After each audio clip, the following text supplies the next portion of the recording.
Ya, shalom, Bapak Ibu yang dikasih Tuhan. Puji nama Tuhan, kita boleh bertemu lagi di dalam Zoom Meeting Family Ministry, di mana kita akan juga mendengarkan firman Tuhan yang akan disampaikan oleh hambanya, Bapak Pendeta Liman Handoko. Tapi sebelum itu, mari kita siapkan hati, kita akan memuji, memuliakan nama Tuhan. Mari kita tunduk kepala kita masuk dalam doa. Allah Bapa yang Maha Kasih, Allah yang kami sembah dalam nama Tuhan kami Yesus Kristus. Segala hormat puji syukur kami naikkan kepadamu Tuhan.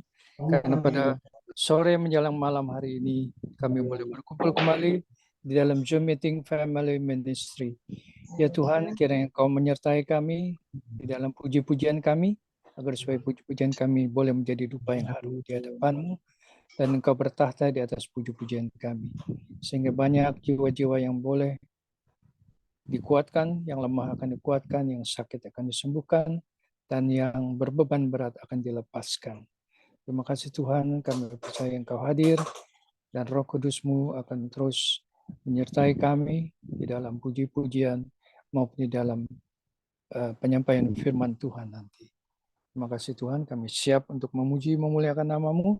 Di dalam nama Yesus kami telah berdoa dan mengucap syukur. Haleluya. Amin. Ya, kita nyanyikan sebuah lagu Lebih Dari Pemenang.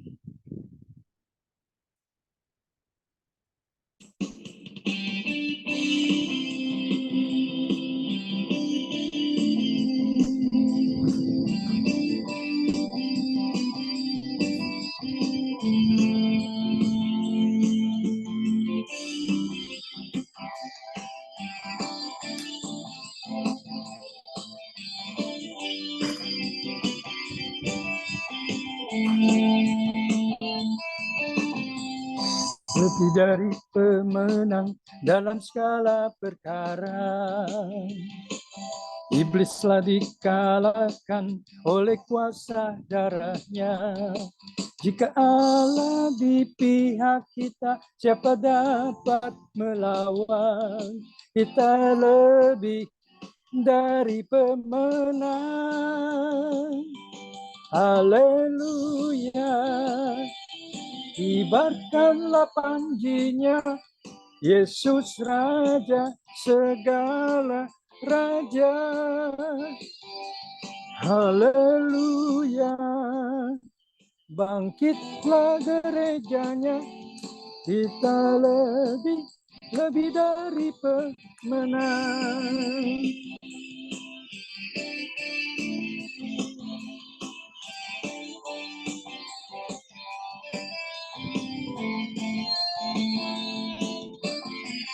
Lebih dari pemenang dalam segala perkara.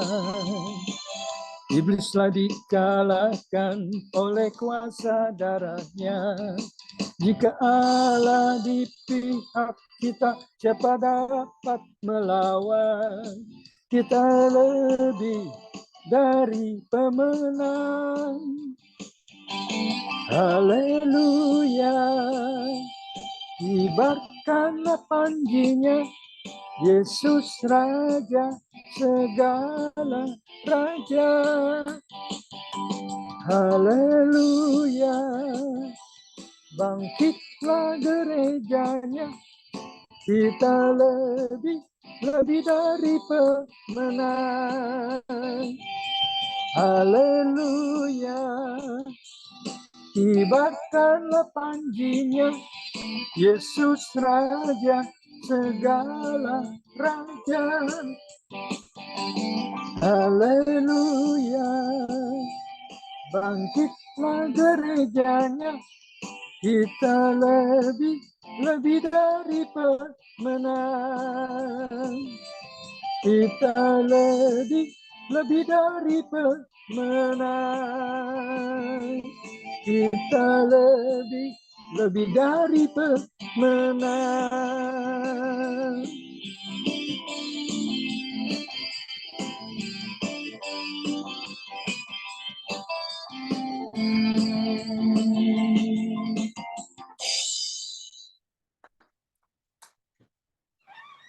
Ya, kita lanjutkan dengan lagu Engkaulah Perisaiku.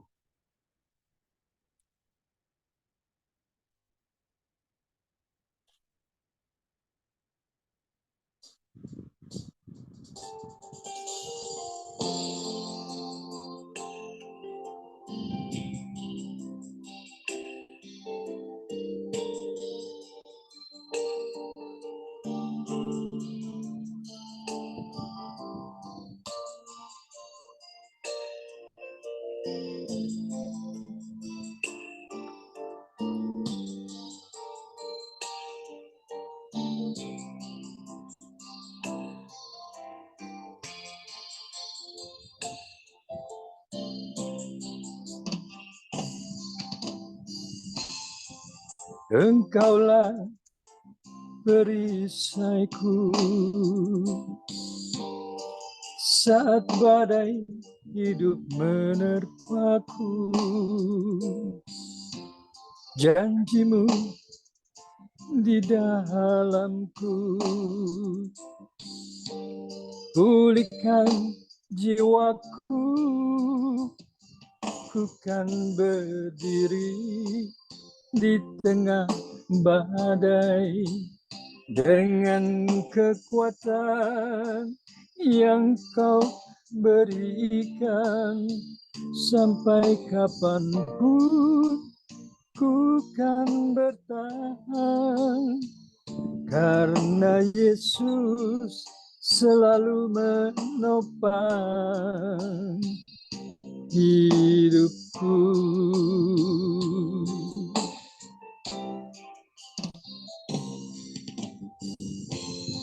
Engkaulah perisaiku saat badai hidup menerpaku. Janjimu di dalamku,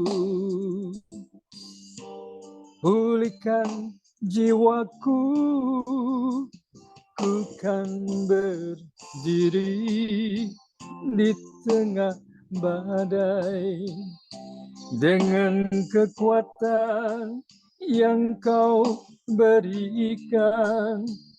Sampai kapanpun ku kan bertahan, karena Yesus selalu menopang. Ku kan berdiri di tengah badai dengan kekuatan yang kau berikan. Sampai kapanpun ku kan bertahan, karena Yesus selalu menopang. Karena Yesus selalu menopang hidupku.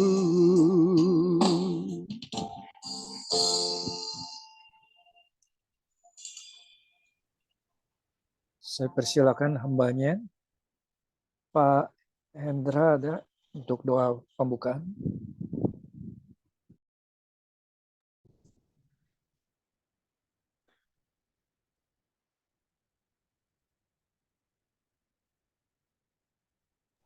Saya aja Doa Pak pembukaan. Joni. Oke, silakan Pak Dwi. Ya Tuhan, pada sore hari ini hamba mau ingin beribadah di sore hari ini. Engkau berkati yang firman Tuhan, biar apapun yang terlaksana Tuhan, dan biar Tuhan yang beracara Tuhan, hanya dalam nama Tuhan Yesus, hamba berdoa dan mengucap syukur Tuhan. Haleluya, haleluya, amin. Ya, amin. Selanjutnya kita akan menyanyikan sebuah lagu, Engkau Baik Bagiku.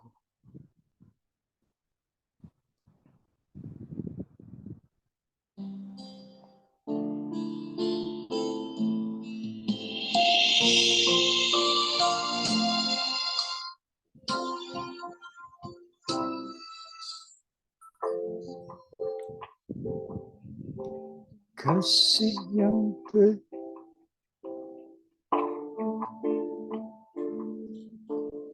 telah ku terima, kasih yang sebentar besar.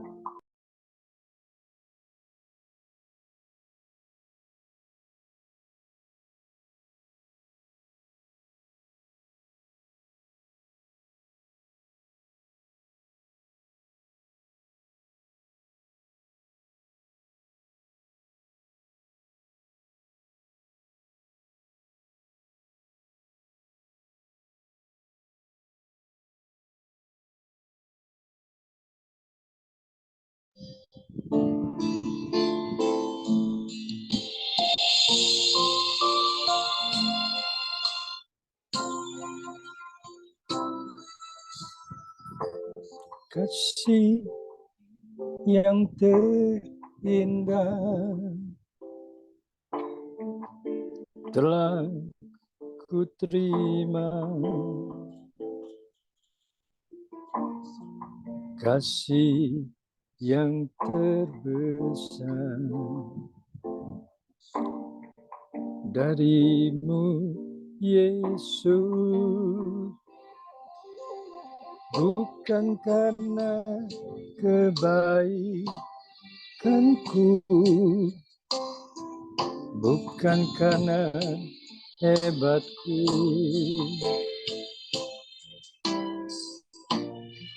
namun oleh anugerah kemurahan-Mu Tuhan. Engkau baik, Engkau baik, sungguh baik bagiku. Engkau mulia, Engkau mulia, mulia nama-Mu Yesus.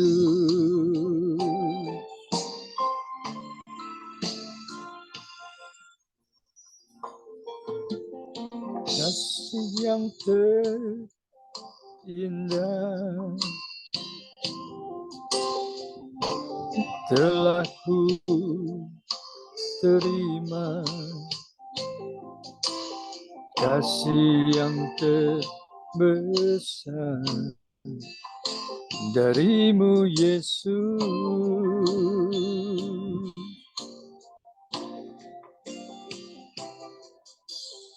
bukan karena kebaikanku, bukan karena hebatku, namun oleh anugerah kemurahan-Mu Tuhan.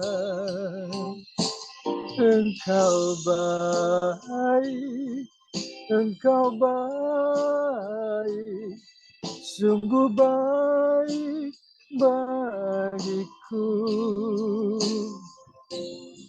Engkau mulia, Engkau mulia, mulia nama-Mu Yesus.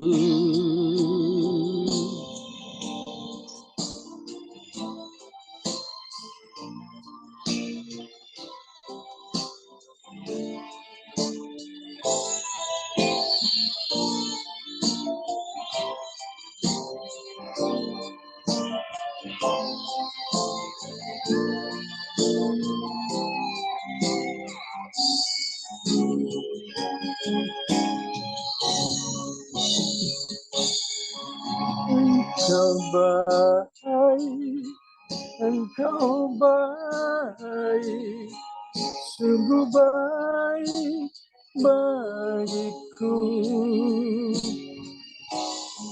Engkau mulia, Engkau mulia, mulia bagimu Yesus.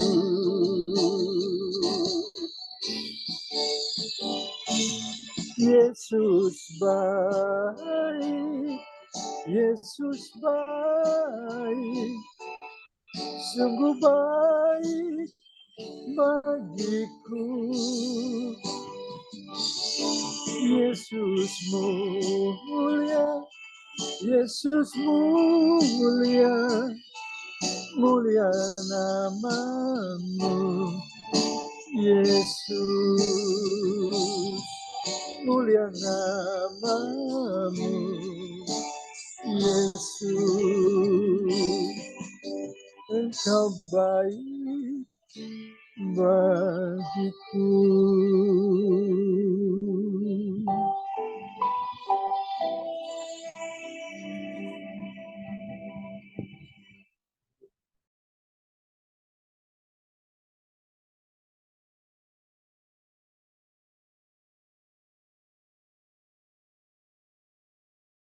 Ya, sekarang kita siapkan hati untuk mendengar firman Tuhan. Kita nyanyikan sebuah lagu, Kuasamu Terlebih Besar.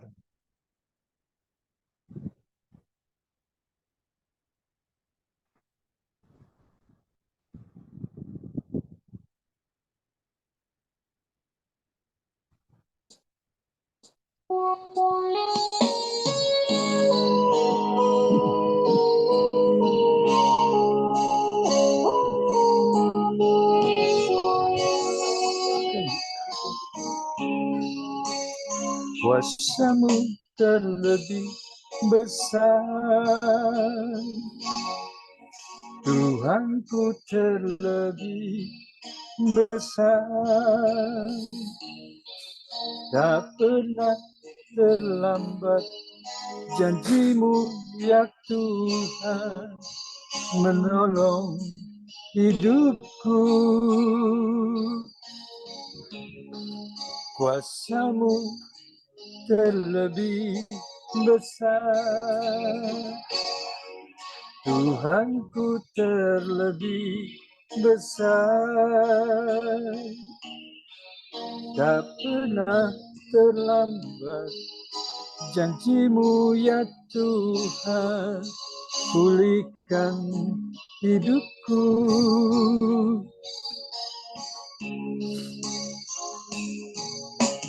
Hanya Kau Tuhan penolongku,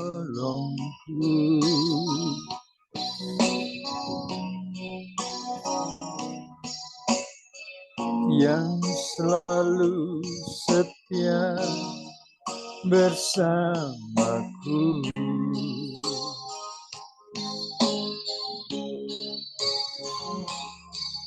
Kasih-Mu yang sanggup mengubah kehidupanku. Sungguh ku berserah, sungguh ku percaya, kuasa-Mu terlebih besar, Tuhanku terlebih besar, tak pernah terlambat janji-Mu ya Tuhan, menolong hidupku. Kuasa-Mu terlebih besar, Tuhanku terlebih besar, tak pernah terlambat janji-Mu ya Tuhan, pulihkan hidupku.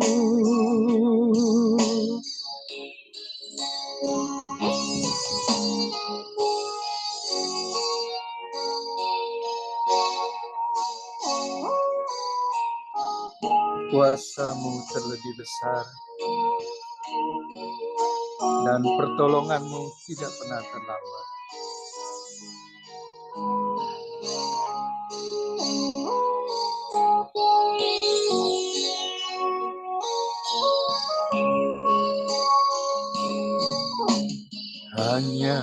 Kau Tuhan penolongku,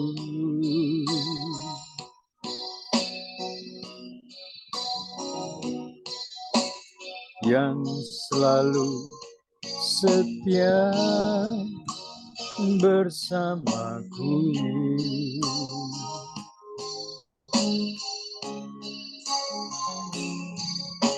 Kasih-Mu yang sanggup mengubah kehidupanku. Sungguh ku berserah, sungguh ku percaya kuasa-Mu terlebih besar. Tuhanku terlebih besar, tak pernah terlambat. Janji-Mu ya Tuhan menolong hidupku. Kuasa-Mu terlebih besar, Tuhanku terlebih besar, tak pernah terlambat. Janji-Mu ya Tuhan pulihkan hidupku.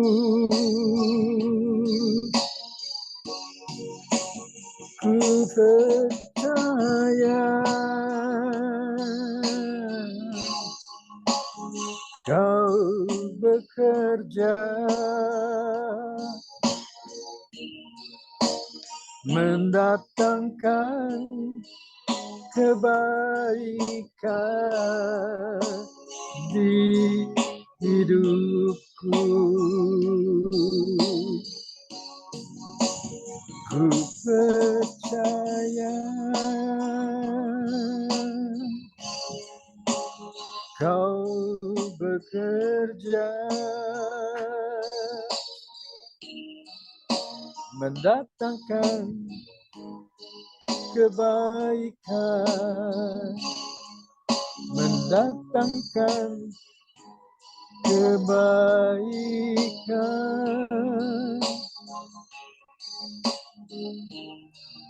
Kuasa-Mu terlebih besar,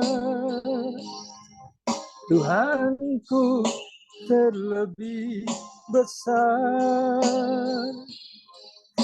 tak pernah terlambat. Janji-Mu ya Tuhan menolong hidupku.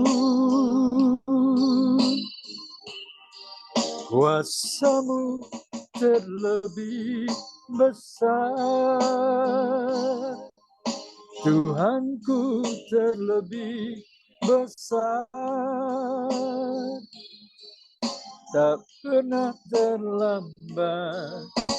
Janji-Mu ya Tuhan pulihkan hidupku.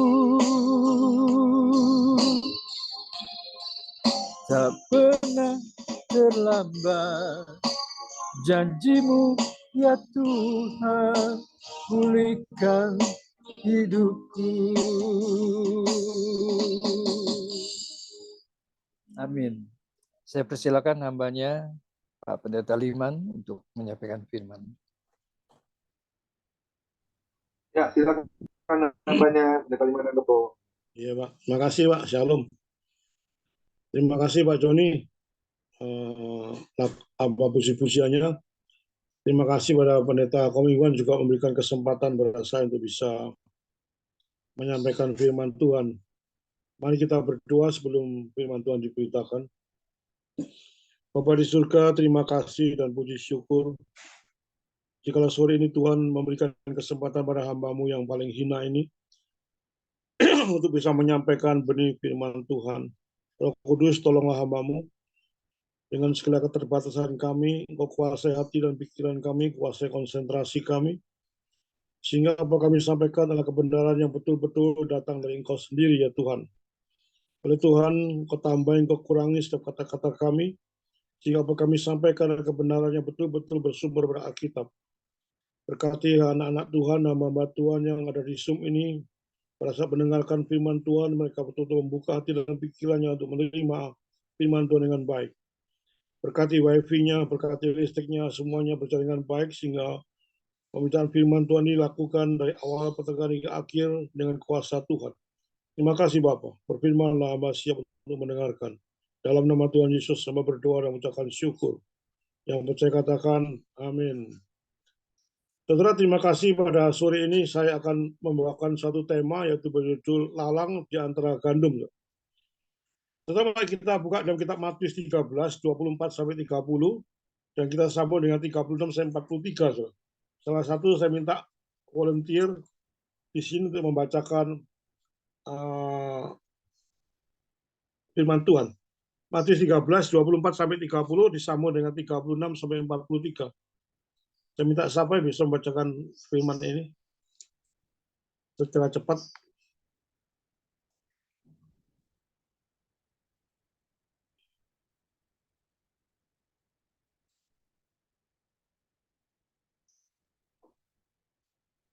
Siapa yang bacakan? Matius 13.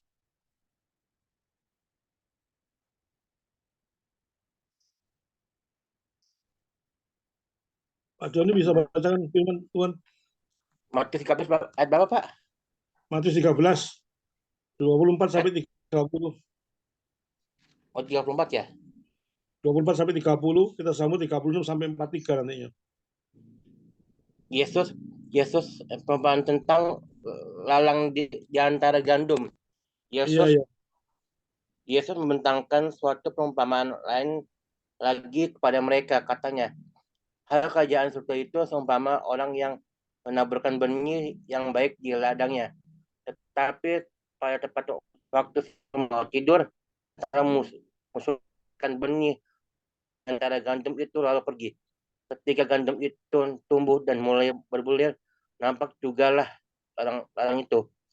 Maka datanglah hamba-hamba Tuhan ladang itu padanya dan berkata, Tuan, puankah benih baik yang Tuhan taburkan di ladang Tuan? Dari manakah ladang itu?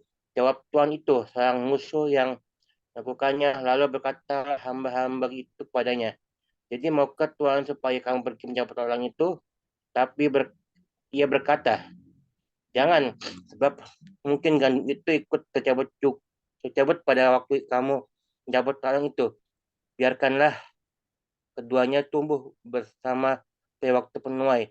Pada waktu itu aku akan berkata kepada para penuai, kumpulkan dahulu yang itu dan dikata berkas untuk kemudian ke dalam lumbungku. Amin. Disambung 36 sampai 43. 36 sampai 43. Penjelasan tentang lalang di antara gandum. Maka Yesus pun meninggalkan orang-orang itu, lalu pulang murid-muridnya dan berkata kepadanya, jelaskanlah kepada kami tentang lalang di ladang itu. Ia menjawab katanya, orang yang menaburkan benih baik ialah manusia, ladang ialah dunia. Benih yang baik itu anak-anak kerajaan dan lalang anak sejahat. Musuh yang menaburkan benih lalang ialah iblis. Waktu menuai ialah akhir zaman dan para penuai itu malaikat. Maka lalang itu dikumpulkanlah lalang dan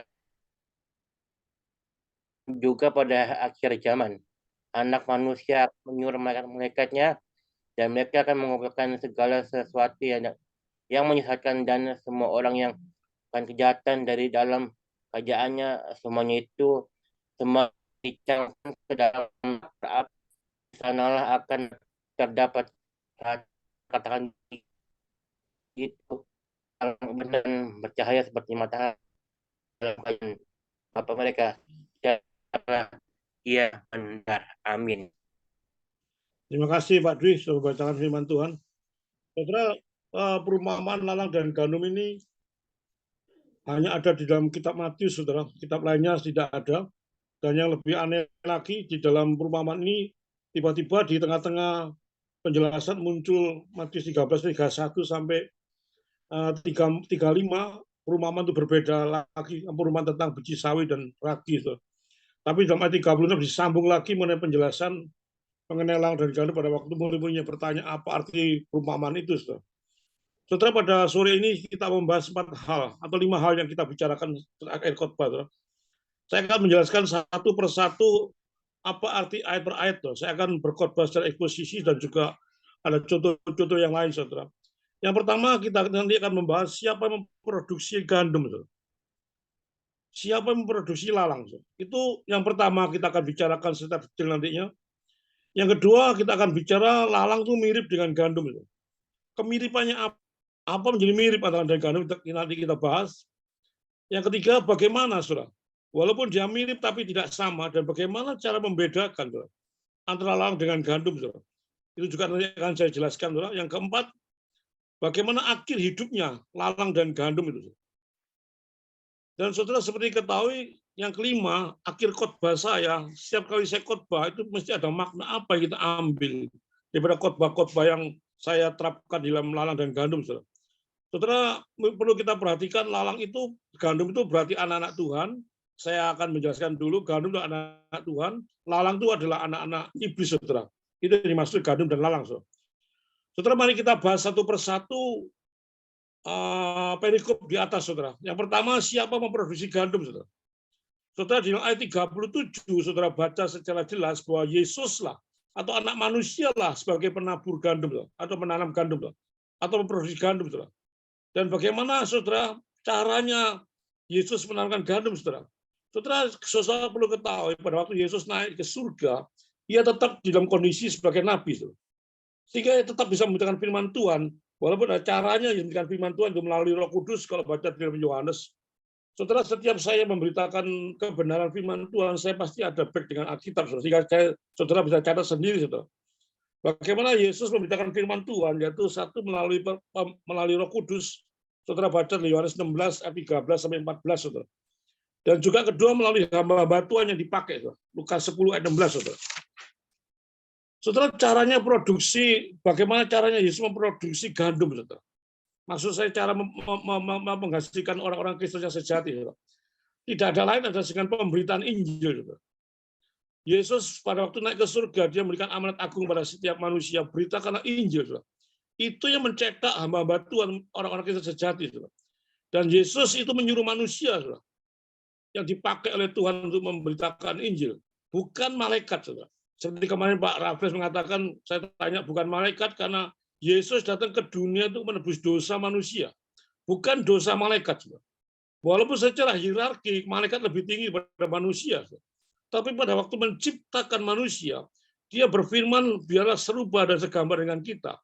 Dan saudara tahu pada waktu manusia jatuh pada dosa, itu Yesus menebus. Tapi pada waktu malaikat jatuh, tidak pernah ditebus oleh Tuhan Yesus. Jadi secara fakta, bahwa kita lebih enak daripada malaikat, saudara. Tapi secara kedudukan mungkin malaikat lebih tinggi, saudara. Dan pemberitaan firman Tuhan itu, Tuhan Yesus tidak mau pakai malaikat. Dia pakai manusia. Karena yang ditebus itu manusia, bukan malaikat, saudara. Saudara, bagaimana caranya menginjili, saudara? Saudara, kita sebagai anak Tuhan memang diperintahkan oleh Tuhan untuk menginjili banyak orang. Sehingga ada banyak jiwa-jiwa datang pada Tuhan Yesus. Pada waktu kita menginjili seseorang, saudara, Tuhan itu bekerja pada diri seseorang. Saudara. Sehingga orang itu pada saat kita memberitakan Injil atau mendengarkan Injil, Tuhan yang bekerja. Sehingga pada waktu orang itu memberitakan Injil, orang tersebut bisa dilahirbarukan lebih dulu. Saudara. Baru bertobat, baru percaya pada Tuhan Yesus, dan baru ada satu iman-iman yang meningkat dalam kehidupan sehari-harinya. Saudara, ini kita pelajari, saudara, kita sebagai anak Tuhan, tugas kita di dunia itu hanya menginjil. Itu terapkan, saudara bisa pahami. Hanya menginjil. Pertobatan seseorang itu terserah Tuhan. Apa katanya Tuhan? Kita tidak ada urusan. Kita bertobat atau tidak, itu urusan Tuhan. Sehingga kalau kita menginjili, banyak menginjili orang yang belum mengenal Tuhan, diinjil sampai mati dia tidak mengenal Tuhan, ya sudah. Bahwa tugas kita selesai. Bahwa kita tidak pernah menyesal, aduh kok gak pernah bertobat, orang kita injil begitu banyak. saudara serahkan pada Tuhan. Pertobatan itu urusan Tuhan, bukan urusan kita. Kalau memang dia anak pilihan Tuhan, pada waktu diinjili dia pasti bertobat. Dan saudara juga yakin pada waktu orang itu bertobat, saudara juga sadar bahwa itu bukan hasil saudara. Itu hasil Tuhan. Sehingga tidak ada kesombongan apapun dalam diri saudara pada waktu menginjili. Saudara. Pada waktu tidak berhasil, saudara tidak merasa rendah diri, tidak merasa salah, tapi pada waktu berhasil orang itu menerima Yesus, saudara juga bukan menjadi orang sombong. Itu gara-gara aku kok mereka bertobat. Enggak ada. Semua karena Tuhan. Sehingga pada waktu saudara menginjili saudara, Tuhan yang bekerja. Kalau itu anak pilihan Tuhan, pasti harus bertobat. Kalau anak itu bukan pilihan Tuhan, sampai mati dia tidak akan pernah bertobat. Dan itu bukan kesalahan saudara.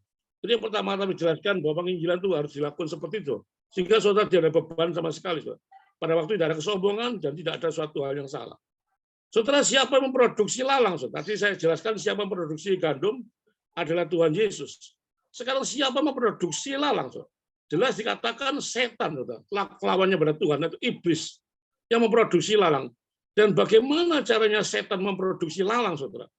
Ada dua hal yang saya coba jelaskan, saudara, sampai iblis memproduksi lalang. Pertama, saudara, setan itu menghalang-halangi seseorang pada saat mereka mengerti atau memperhatikan firman Tuhan.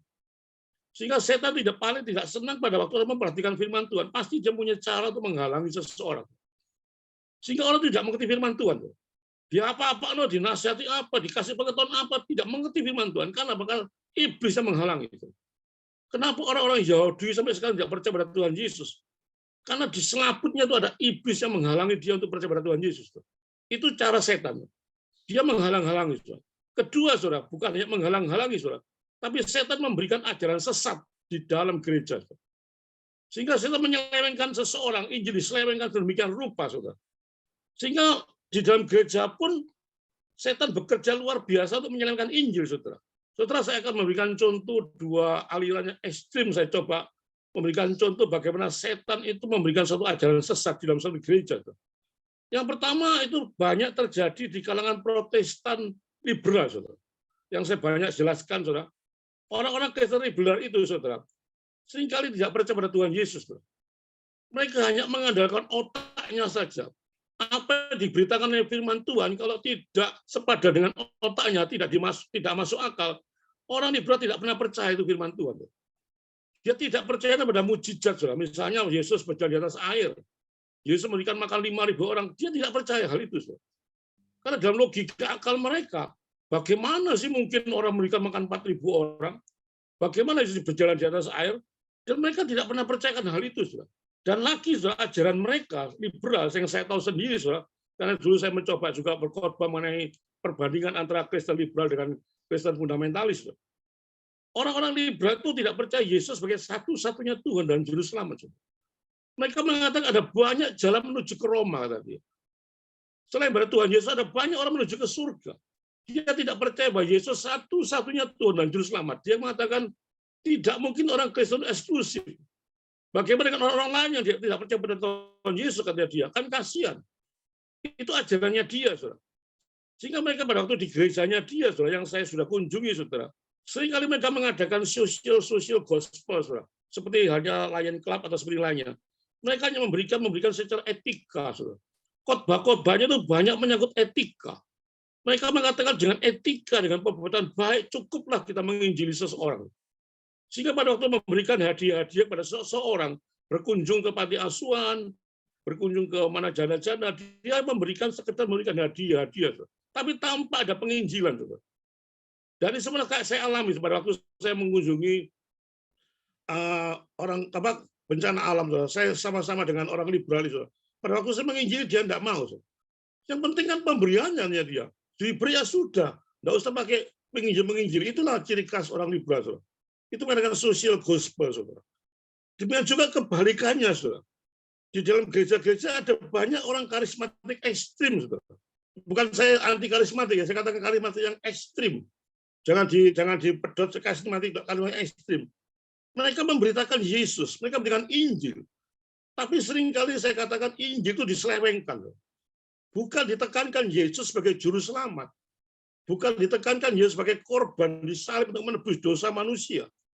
Mereka memberikan Injil, kelihatannya memberikan Injil pada Yesus, tapi penekanannya tuh arahnya sudah berbeda. Saudara.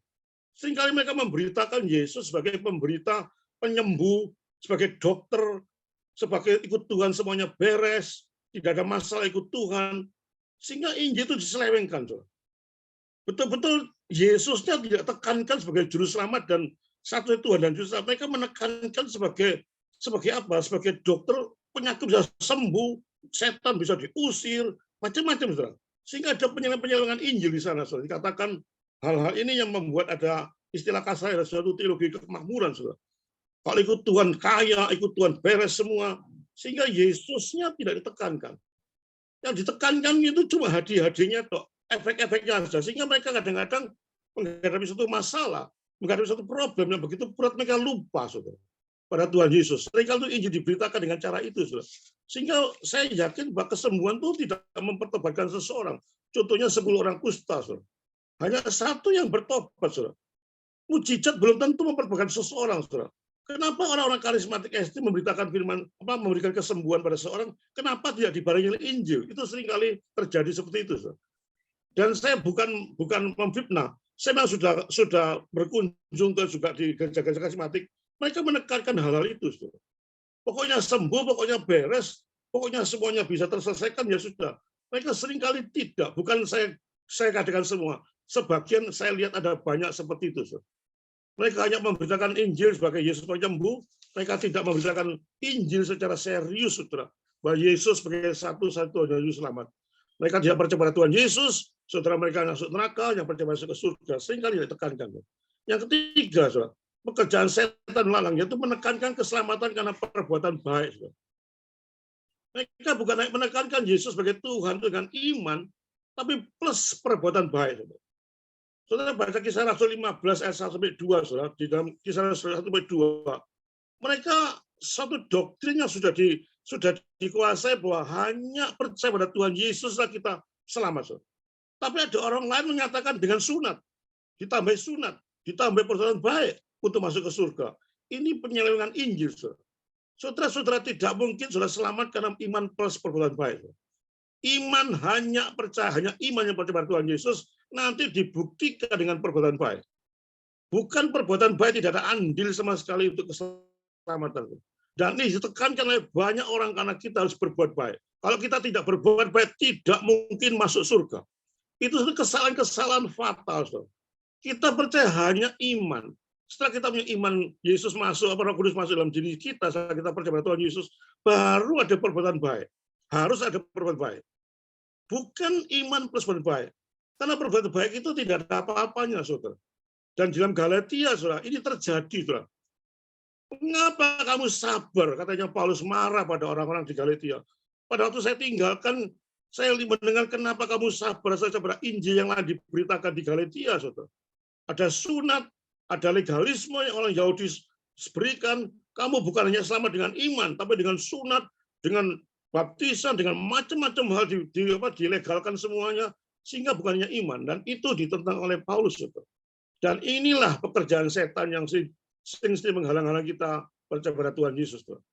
Itu yang pertama. Yang kedua, saudara, lalang itu mirip dengan gandum. Saudara. Ada 4 hal yang saya coba jelaskan secara cepat, saudara. Waktunya sudah berlalu. Lalang mirip dengan gandum, saudara. Saudara, ayat 25 perhatikan. Saudara. Pada waktu setan menabur lalang di antara gandum, perhatikan, dia menabur lalang di antara gandum, bukan di samping gandum. Saudara. Perhatikan di antara. Dia menanam lalang di antara gandum, bukan di samping gandum. Kalau di antara gandum tidak nampak, semua tumbuh dua-dua. Kalau di samping nampak, ini bukan ditanam di samping, tapi di antara. Saudara, jadi orang-orang Kristen KTP, yang saya katakan lalang itu orang-orang Kristen, kita anggap orang Kristen KTP, banyak tersebar di gereja, saudara. Karena pertumbuhan lalang itu di dalam gandum. Gandum itu termasuk orang Kristen sejati, sehingga saya katakan bahwa orang Kristen KTP itu banyak tersebar di dalam gereja. Baik itu mungkin sebagai seorang pemuda, sebagai majelis, sebagai penginjil, bahkan sebagai pendeta bisa terjadi itu, saudara, di gereja. Yang kelihatannya pendeta, saudara. Saudara, saya jumpai banyak pengalaman-pengalaman saya mengatakan, seolah sebagai pendeta ternyata dia lalang. Saudara. Ada banyak terjadi seperti itu. Makanya jangan cepat percaya kekristenan seseorang tuh hanya berdasarkan jabatan dan kedudukan di gereja. Jangan lihat casingnya. Soalnya dia pendeta, pasti dia gandum. Belum tentu. Saya jumpa ada banyak pendeta memang berdasarkan lalang, bukan gandum. Saya kasih contoh di Alkitab ya, satu orang yang kelihatannya gandum ternyata lalang. Yudas, saudara. 12 rasul, satu rasul bejat, saudara, yaitu Yudas. Saudara. Dia hidup di antara lalang, di antara gandum. Saudara. Yudas adalah termasuk orang kasih KTP. Saudara. Coba perhatikan lagi, ayat 26. Saudara. Setan menabur benih lalang lalu pergi. Saudara. Ya, lihat, coba kata-kata ini. Perhatikan kalau belajar firman Tuhan, satu kata demi kata perhatikan. Setan menabur benih lalang lalu pergi. Saudara. Dan saudara, pada waktu pergi, lalangnya itu tumbuh sendiri. Saudara. Sekalipun tidak dipelihara. Saudara. Saudara, itu gambaran. Saudara. Kalau kita menanam sesuatu yang begitu jelek, tanaman yang begitu jelek, tidak dipelihara pun tumbuhnya luar biasa. Saudara.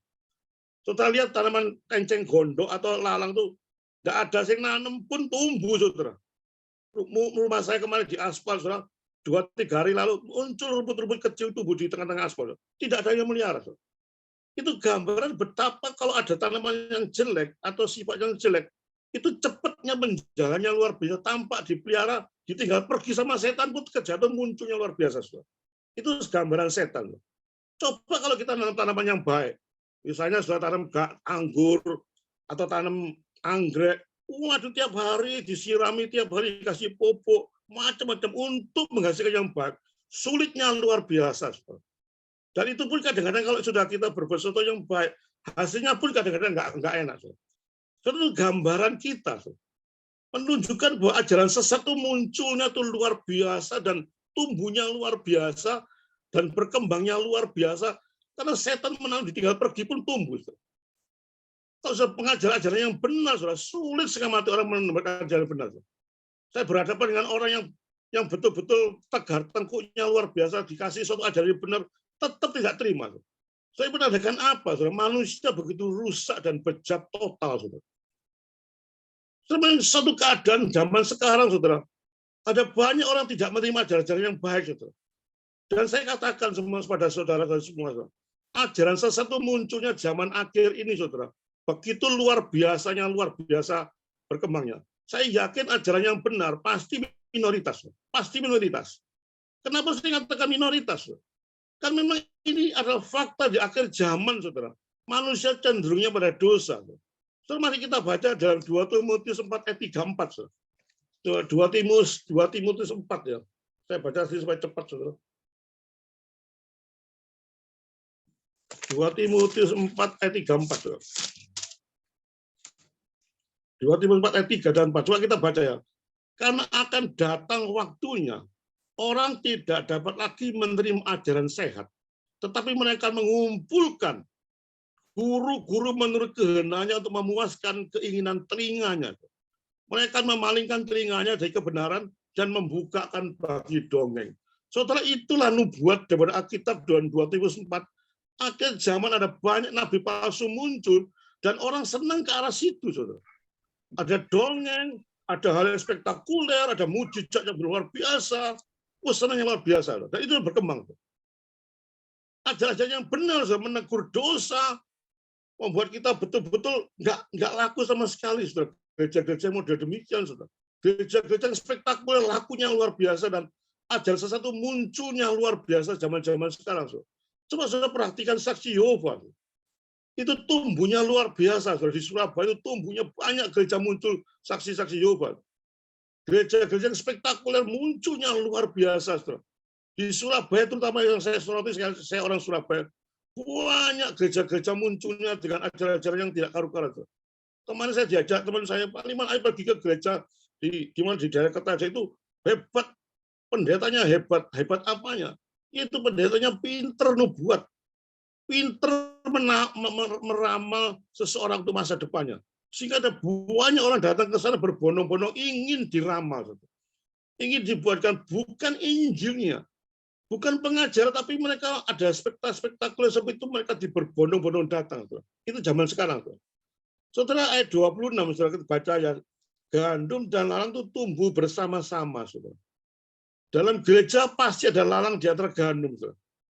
Saudara, oleh karena itu saudara, harus ada penginjilan dalam gereja. Saudara. Gereja tidak boleh lengah dalam keadaan seperti itu. Makanya kalau saya disuruh khotbah di suatu gereja, saudara, walaupun temanya apa, saudara, 2 menit, 3 menit saya serahkan pada Injil. Saudara. Karena saya yakin suatu gereja tidak pernah sempurna. Di dalam gereja pasti, saya katakan, pasti ada lalang di antara gandum. Sehingga pada waktu saudara mendengarkan firman Tuhan, jangan pernah lupa dalam penginjilan. Kan ada banyak lalang di antara gandum di gereja. Saudara, 12 murid yang saya katakan tadi, satu adalah lalang, yaitu Yudas Iskariot. Saudara, kalau membaca dalam Kisah Rasul 5, Kisah Rasul 8, Kisah Rasul 15, gereja mula-mula juga, saudara. Gereja mula-mula dipimpin oleh Petrus, demikian semangatnya luar biasa, tapi masih ada orang Kristen KTP di sana. Ya, saudara tahu Ananias dan Safira, saudara tahu Simon tukang sihir, dan ada banyak hal yang demikian. Saudara, dalam surat-surat Paulus, saudara, surat Petrus, surat Yohanes, surat Yudas, saudara baca sendiri, Yakobus, Ibrani, ada banyak peringatan-peringatan, banyak nabi-nabi palsu, ada banyak guru-guru palsu. Saudara, ini peringatan-peringatan yang dikeluarkan oleh mereka menandakan bahwa akhir zaman banyak sekali hal terjadi. Dalam kitab Wahyu 2 dan Wahyu 3, surat Yesus kepada 7 gereja. Apa yang ditulis surat itu? Mereka memperingatkan ada banyak unsur-unsur orang Kristen KTP. Saudara, bahkan seorang teolog mengatakan, namanya Daniel Defoe, mengatakan, dimanapun Allah mendirikan rumah doa, setan selalu membangun sebuah kapel di sana. Saudara, setan itu ada bukan di luar gereja. Justru di dalam gereja itu banyak setannya. Karena setan paling tidak senang pada saat anak-anaknya diinjili dan masuk pada suatu gandum, saudara. Setan bukan berada di kuburan di mana-mana, tapi ada banyak di gereja. Saudara, gandum mirip dengan lalang, saudara. Ini menunjukkan sukar sekali membedakan. Saudara. Orang Kristen KTP atau orang Kristen sejati sukar membedakan. Saudara. Sangat sukar, saudara. Karena setan pun bukan menjadi orang yang bodoh, bukan bagaimana bodoh ya. Dia pada waktu mencetak lalang, dia mempelajari gandum juga. Saudara. Orang pada waktu membuat suatu mata uang palsu, dia pasti mempelajari dulu mata uang aslinya. Saudara. Sehingga dia mencetak uang palsu itu hampir mirip dengan aslinya. Itu cara kerja setan yang licik dan pandai. Saudara. Kemudian juga kita seringkali secara kasat mata sulit membedakan antara orang Kristen ini KTP atau Kristen sungguhan, sulit membedakan. Maka itu kita harus hati-hati, sangat hati-hati jika mendengarkan ajaran dari siapapun. Dari pendeta siapapun sangat hati-hati. Bukan saya penuh curiga, bukan saya penuh kritik, tapi hati-hati. Apakah statement-statement yang dikeluarkan hamba-hamba itu betul-betul berdasarkan Alkitab atau berdasarkan pikiran-pikiran sendiri? Sehingga pada waktu firman diberitakan, kita betul selidiki sungguh-sungguh. Apakah iya atau tidak. Sehingga kita jangan terpelosok. Jangan mudah diomong-ambingkan. Karena sulitnya untuk membedakan ini. Tapi ada satu hal, walaupun sulit membedakan, nanti kita akan membahas bagaimana cara membedakan antara gandum dan lalang. Walaupun secara logika akal, saya katakan sulit sekali membedakan antara Kristen KTP dan Kristen sejati. Tapi Tuhan itu Allah yang Maha Kuasa. Di mata manusia dia boleh menipu kita, tapi di hadapan Tuhan tidak mungkin Tuhan ditipu. Saudara. Dan pasti ada ciri-ciri daripada orang Kristen KTP, itu ada ciri-cirinya. Saudara. Itu pun saya jelaskan ciri-cirinya, itu pun bukan menjamin kita tahu secara mutlak. Saudara. Pasti kita ada hal yang meleset. Saudara. Tapi kita coba ciri-ciri daripada orang-orang Kristen KTP. Saudara. Ciri-cirinya, saudara. Yang pertama, ini cuma secara gamblang saya ontarkan ciri-ciri orang Kristen KTP. Tidak mempunyai keyakinan keselamatan. Dia tidak yakin dengan keselamatannya. Itu ciri-ciri orang KTP. Kedua, tidak punya pengertian yang benar tentang dasar dan kekristenan. Primary doktrinnya seringkali kacau. Sangat kacau sekali. Dan ketika tidak ada kerinduan untuk membaca firman Tuhan, atau meneliti firman Tuhan, tidak ada satu kerinduan. Dan keempat, tidak ada perubahan hidup ke arah yang positif. Ya begitu-begitu aja. Mereka tidak peduli dosa, mereka tidak peduli untuk taat. Ya kira-kira cuma model demikian terhadap nabi palsu itu. So, tidak ada keinginan untuk memberitakan Injil. Karena memang dia nabi palsu, tidak mungkin dia mau merinduskan memberitakan firman Tuhan. Dan yang terakhir, saudara, yang saya jumpai banyak, saudara, mudah ngamuk, saudara, mudah marah atau tersinggung pada saat dikritik dalam diri seorang. Coba lihat, saya banyak melihat hamba Tuhan, waktu khotbah saya begitu tanya, begitu ngamuknya luar biasa. Saudara. Itu ciri-ciri khas nabi palsu. Kalau satu kebenaran, saudara, pada waktu khotbah ditanya, dikritik, kalau kebenaran ada kebenaran, saudara, tidak mungkin menyeleweng. Dan kita senang pada waktu ada diskusi, saudara. Dan kalau orang tidak senang pada diskusi, ada suatu hal yang mempertahankan ajaran itu, saudara. Saya yakin dia bukan jadi orang Kristen yang benar. Karena kebenaran diutik-utik apapun tetap kebenaran. Saudara. Kalau kepalsuan disenggol sedikit, saya sudah tahu kepalsunya, sehingga dia marah. Marah tersinggung sehingga menutupi kesalahannya. Saudara. Yang saya katakan memang tidak gampang, saudara. Secara mutlak kita tidak bisa, secara jelas kita jas itu lalang, itu gandum, karena itu sulit sekali. Makanya sudah berdoa dan belajar firman Tuhan secara serius sekali, sehingga kita bisa membedakan semuanya, kepekaan yang tinggi sekali untuk membedakan antara lalang dan gandum. Saudara, saudara, itulah keadaan kita. Saudara, saudara, bagaimana akhir hidupnya? Saudara, ini yang terakhir, saudara, yang keempat. Akhir hidup lalang dan gandum itu bagaimana? Saudara? Di dalam ayat 30, saudara, 30-43, lalang dan gandum itu dibiarkan oleh Allah untuk tumbuh bersama. Saudara. Tapi pada akhirnya pasti ada pemisahan. Saudara. Makanya orang Kristen, orang KTP kalau berbuat sesuatu yang jangan enak-enak sama Tuhan. Dibiarkan sama Tuhan, tapi pada akhirnya, saudara, orang Kristen KTP akan dihakimi oleh Tuhan. Saudara. Manusia biasa boleh betul-betul dikelabui oleh orang Kristen KTP. Tuhan yang saya katakan tidak pernah bisa dikelabui. Di dalam Matius 7 ayat 21-23 itu akan nampak, saudara. Dan di ayat 41, saudara, orang Kristen KTP akan dikumpulkan pada akhir zaman, dari campakan di dalam dapur api yang begitu kekal. Di sana ada kertakan gigi dan ratapannya memilukan. Saudara, itu akhir hidup lalang atau akhir hidup orang Kristen KTP. Jangan main-main, saudara. Saudara bisa menipu manusia sampai menipu sehingga orang tidak tahu saudara jadi lalang, tapi Tuhan tidak pernah bisa ditipu. Saudara, akhirnya sudah dicampakkan dalam neraka, saudara akan mengalami suatu kematian yang kekal. Saudara. Dan sebaliknya ayat 43, orang kita sejati, saudara, akan bercahaya seperti matahari, sehingga saudara di sanalah surga sudah menanti saudara. Saudara percaya pada Tuhan Yesus, saudara akan mendapatkan suatu anugerah keselamatan, mendapatkan pahala di surga, dan itu sampai kekal.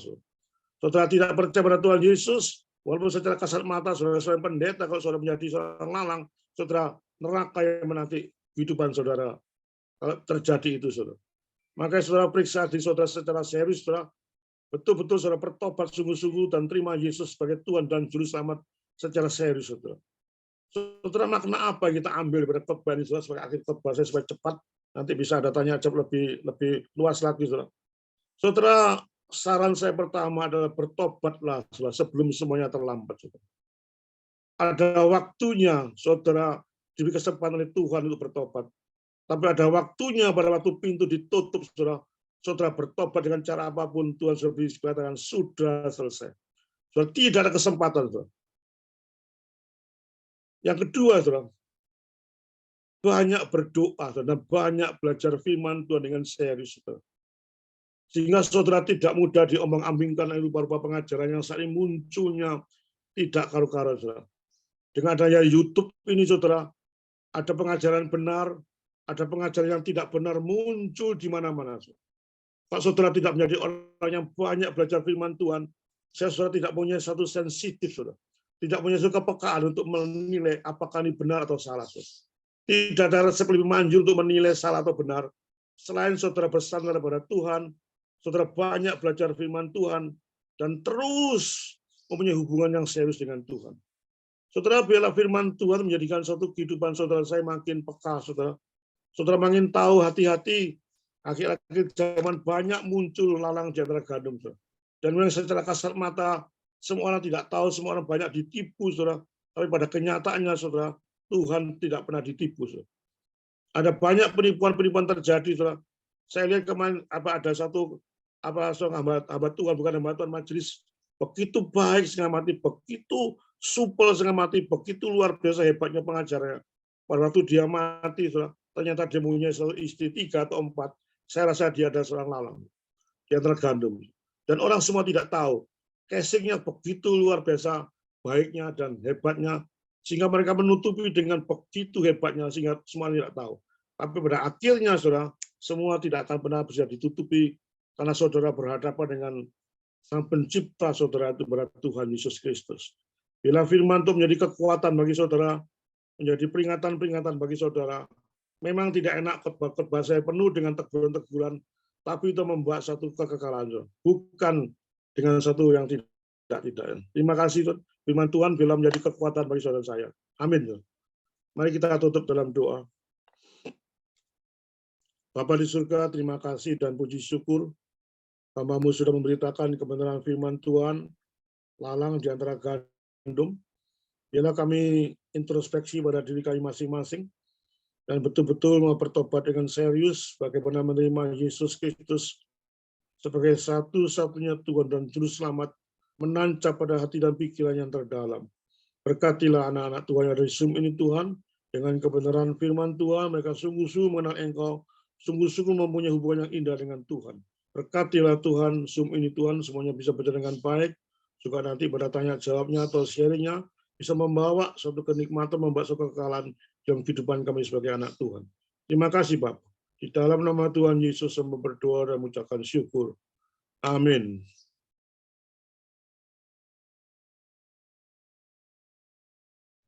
Ya, terima kasih untuk hambanya, Pendeta Aliman dan Doko. Ya, memang kita ini harus jadi gandum ya.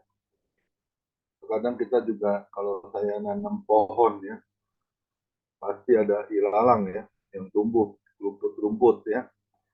Nah, itu ibarat kata pengganggu ya. Bertumbuhnya setiap kita ini pasti ada gangguan. Demikian juga dengan tanaman ya. Diibaratkan seperti tanaman. Tapi kalau kita tetap memiliki akar yang kuat, yaitu dasar firman Tuhan, so pasti kita nggak akan, sekalipun kita terhimpit ya, dihimpit oleh ilalang ya, tapi kita harus memiliki cerdik seperti ular ya, tulus seperti merpati. Itu sebagai anak-anak Tuhan ya, kita harus lakukan yang benar. Kalau orang benar itu pasti baik hidupnya. Bukan hanya baik ya, orang baik itu belum tentu hidupnya benar. Amin. Ya, kita harus lakukan seturut dengan apa yang menjadi kehendak Tuhan dalam setiap kehidupan orang percaya. Amin. Agar hidup kita terus berkenan di hadapan Tuhan. Ya, kita harus lakukan perkenanan Tuhan itu ada selalu di dalam setiap aspek kehidupan kita. Karena ingat ya, kita 2 Korintus 5 ayat 17. Kita ini semua ciptaan baru, yang lama sudah berlalu, dan yang baru sudah datang. Lakukan yang terbaik. Ya, kesempatan hidup ini nggak akan datang 2 kali. Ya, manusia hidup ini toh juga ada batasnya. Ya, kita harus lakukan yang terbaik. Seperti waktu hari Sabtu kemarin ya, teman baik saya itu ya, saya juga kaget. Hari Sabtu kemarin dia meninggal dunia. Usia 51 tahun. Saya tahu orangnya sehat, lincah. Ya, bisnisnya juga luar biasa diberkati. Besok dia dikremasi. Dan oleh sebab itu bukan saya nakutin ya, kita kan punya batas waktu. Saya selalu pegang di 1 Petrus 4 ayat 2. Supaya waktu yang sisa, apa itu supaya waktu yang sisa? Yaitu sisa hidup kita. Kita lakukan jangan menurut kehendak kita, kemauan kita. Tapi biarlah kehendak Tuhan yang jatuh yang harus kita lakukan. Sehingga apa? Sehingga hidup kita ini selalu memuliakan nama Tuhan. Ya, kapan kesempatannya? Sekarang, nggak ada lagi untuk besok, untuk nanti ya. Lakukan yang terbaik. Selagi masih ada kesempatan yang Tuhan beri buat setiap kita untuk berkarya di hadapan Tuhan. Amin. Tuhan Yesus memberkati. Sekali Manandoko, kiranya Tuhan pakai juga anaknya ya, menjadi hamba Tuhan yang setia, yang taat, yang melayani Tuhan lebih sungguh. Istri anaknya, mantu, cucunya semuanya diberkati Tuhan. Menjadi keluarga Shekinah Glory di hadapan Tuhan. Amin. Silakan. Satu pujian Pak Joni, masih bisa satu pujian sebelum doa syafaat dulu dia dimulai. Oke, baik. Ya, kita akan masuk doa syafaat. Sebelumnya kita akan nyanyikan lagu Janjimu Seperti Fajar pagi hari.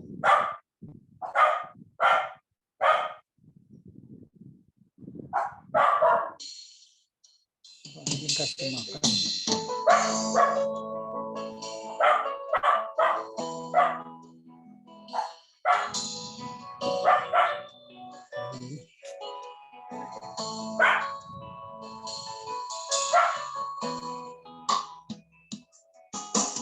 Ketika ku hadapi kehidupan ini, jalan mana yang harus ku pilih? Ku tahu ku tak mampu, ku tahu ku tak sanggup. Hanya Kau Tuhan tempat jawabanku. Aku pun tahu ku tak pernah sendiri, sebab Engkau Allah yang menggendongku. Tanganmu membelaiku, cintamu memuaskanku. Kau mengangkatku ke tempat yang tinggi.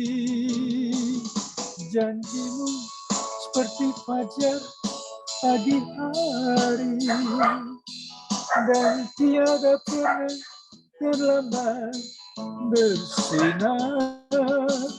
Cintamu seperti sungai yang mengalir, dan ku tahu betapa dalam kasih-Mu.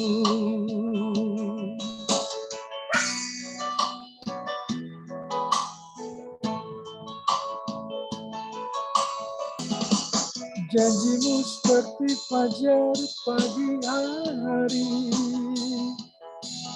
dan tiada pernah terlambat bersinar. Cintamu seperti sungai yang mengalir, dan ku tahu betapa dalam kasih-Mu, dan ku tahu betapa dalam kasih-Mu.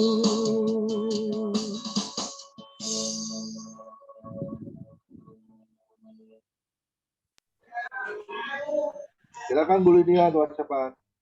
Bapa kami dalam surga, kami boleh bersyukur. Terima kasih Tuhan akan firman-Mu di sore hari ini. Kami bisa mendapati kembali, biar kami boleh waspada Tuhan saat-saat ini, di mana keadaan yang begitu Tuhan, banyak hal-hal yang tidak baik Tuhan, kami mengikutinya ya Bapa di YouTube dan juga di WA ini ya Tuhan. Tetapi biar Tuhan akan tolong kami dan Tuhan terus menyertai dalam hidup kami.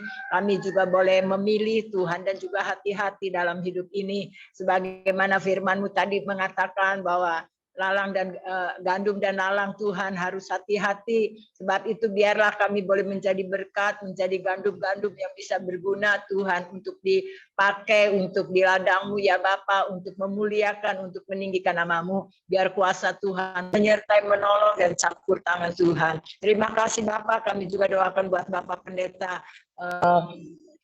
Tuhan Leman Handoko ya Bapak, Engkau pakai terus dalam pelayanannya. Biar kasih-Mu terus menyertai dan campur tangan-Mu Tuhan. Biar kuasa Tuhan terus menyertai, menolong ya Bapa. Berkati semua keluarganya Tuhan, lindungi jaga Bapa. Engkau selamatkan semua keluarga yang belum percaya Tuhan. Tuhan juga menyelamatkan mereka semuanya. Terima kasih Bapak, kami serahkan semua ke dalam tangan kasih-Mu. Kami juga terus mendoakan buat Bapak Pendeta Pamingguan Tuhan, Kau jamah, Kau tolong, Kau berikan kesembuhan, kembali kesehatan, biar kuasa Tuhan terus menolong ya Bapak. Kami serahkan juga buat ibu, buat anak-anak, mantu dan cucunya, Kau sertai, Kau campur tangan-Mu, perlindungan Tuhan, berikan kesehatan semuanya Tuhan, biar mereka boleh melayani pekerjaan-Mu ya Tuhan. Terima kasih Bapak. Kami juga berdoa buat Pak Hendra Tuhan, Kau jamah, Kau sembuhkan Pak Hendra, biar kuasa Tuhan terus menolong, menyertai dan campur tangan Tuhan. Terima kasih Bapak buat anak-anak, mantu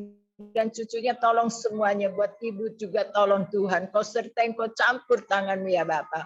Biar kasih-Mu terus memeliharakan, menolong, menyertai dan campur tangan Tuhan. Terima kasih Bapa, kami juga berdoa buat Pak Joni Tuhan yang sudah melayani dalam pujian, biar Tuhan pakai terus dalam pelayanannya, dalam pekerjaan, dalam keluarga, anak-anak, mantu dan cucunya, tolong semuanya Tuhan memberkati. Buat ibu juga terus tolong berikan kekuatan, kesehatan, biar kasih-Mu terus menyertai dan campur tangan Tuhan. Terima kasih Bapa, kami menyerahkan semua kami yang sudah mengikuti di dalam Zoom ini Tuhan. Biar kuasa Tuhan terus menolong buat kami, mempersatukan kami terus Tuhan.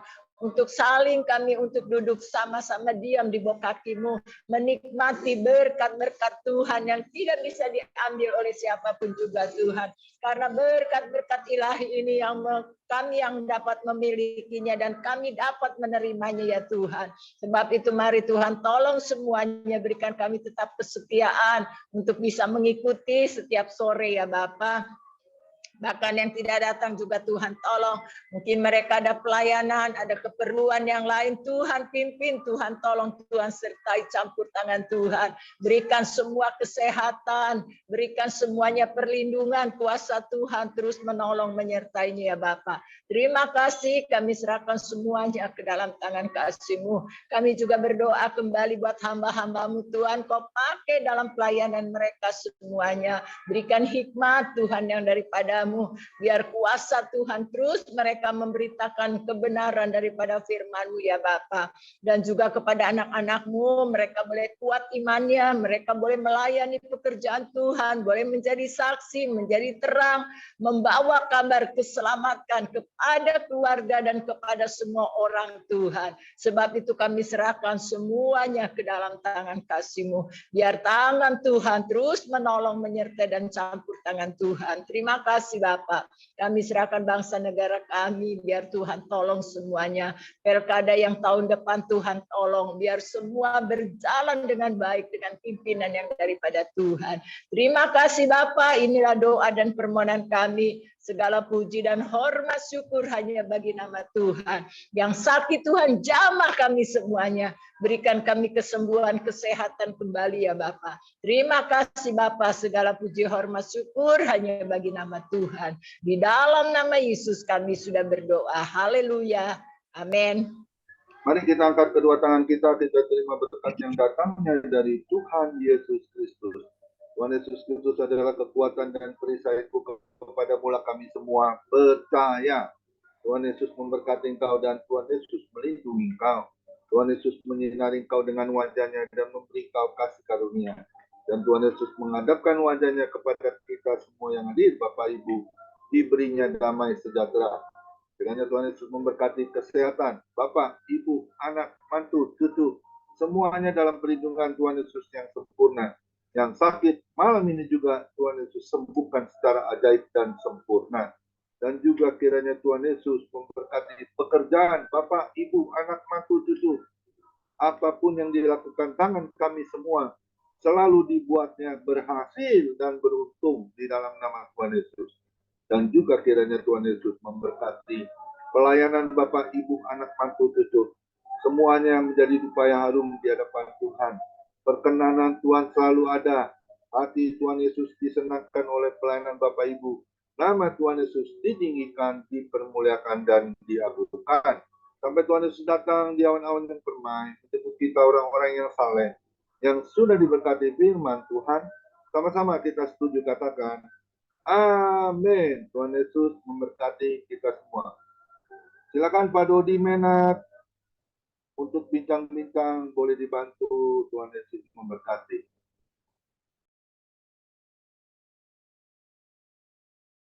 Shalom.